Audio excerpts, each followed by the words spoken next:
Welcome to another movie plot. Enjoy the memories and watch out for spoilers. The story begins in Fair Hope, Alabama, where a woman packs her clothes while her husband packs a pair of handcuffs. Driving to their weekend getaway, Gerald begins to get frisky with his wife Jessie, but she pushes him away. After almost hitting a starved dog standing in the middle of the road, the two continue driving through the forest until reaching Gerald's isolated lake house. While Gerald pops some Viagra planning on a hard night ahead, Jessie feeds the stray dog that's followed them looking for food. Gerald comes out complaining that the beef she's feeding the animal is $200 a portion. He takes her away, leaving the dog still wanting more as Jessie notices the door left ajar but doesn't think much of it. She changes into her new nightgown and rips the tag off before practicing her sexy poses in bed. When Gerald comes in, he already has the cuffs and restrains each of Jessie's hands to the bedposts. After popping some more stiffeners, he places the water above the bed and begins to get aggressive, acting out his fantasy of telling her to scream for help and that no one will hear. Initially playing along, Jessie becomes uncomfortable and tells him to stop. Then when he refuses, she kicks him off and tells him to uncuff her.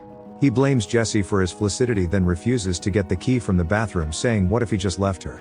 She rebuts that he hasn't even touched her in months when he begins to try it on again, so she bites him. Suddenly Gerald's chest begins to tighten, but Jessie thinks he's just messing around, till he drops on top of her dead as a doorknob. Jessie struggles to lift him off her, then tries shake him awake with her feet, but he collapses off the bed, leaving her panicking in handcuffs. After a few seconds shouting for help, she laughs at how real the screaming sounds compared to her half-assed attempts earlier. She pleads with Gerald to get up with the promise that he can do anything he wants to her, when a puddle of blood begins to form by his head, having cracked it open on the fall. Jessie shouts for hours until night falls and she loses motivation, when suddenly she hears a noise outside the window and perks up. She gets no answer though as it walks into the house and pokes its head into the room.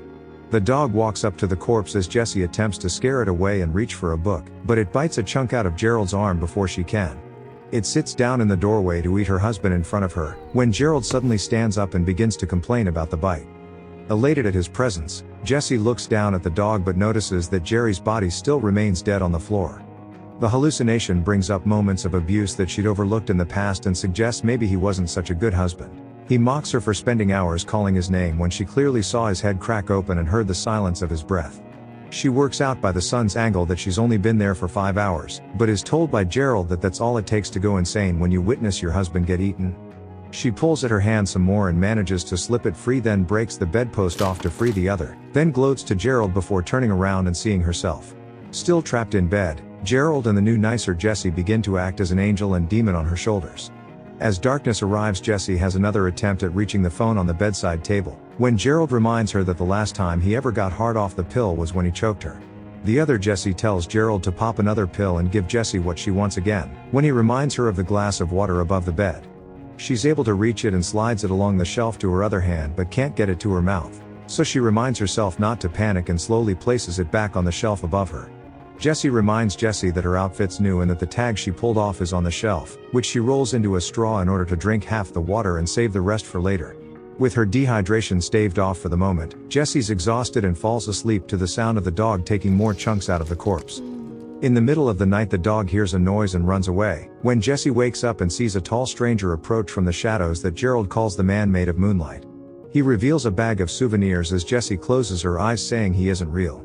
When Gerald appears to say that maybe he's death finally come to take her away, and that if he's not real then why did the dog run? She opens her eyes and the man is gone, but the exhaustion gets to her and she falls asleep.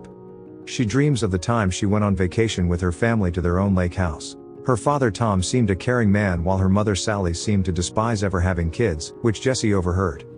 During a solar eclipse, Tom suggested Jessie sit on his lap like she would when she was younger. He eventually coerced her and began to rub himself up when Jessie suddenly wakes up, still handcuffed and in intense pain.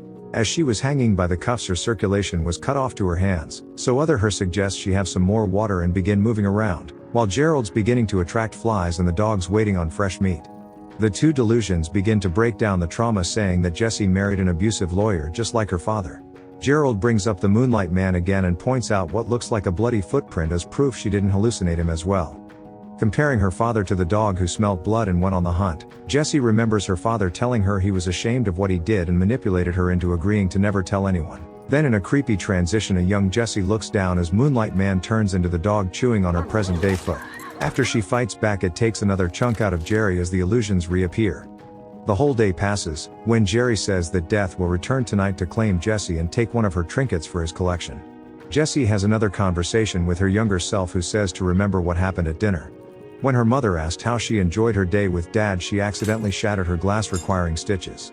From then on she was terrified to be alone with Tom as he patched her up and talked about sewing her fingers back on. As the adult Jessie realizes that she said everything to escape the entire time. With blood being as slick as oil, Jessie plans to slit her wrist enough to rip her hand out and call for an ambulance before she dies of blood loss. She smashes the glass of water and cuts her wrist, allowing her to peel back the skin in one of the most gruesome out of nowhere gore fests. Finally, with one hand free, she's able to stand on the ground and push the bed to the mobile phone, but it's flat, so she drags it to the key and uses it in her mouth to unlock her other hand.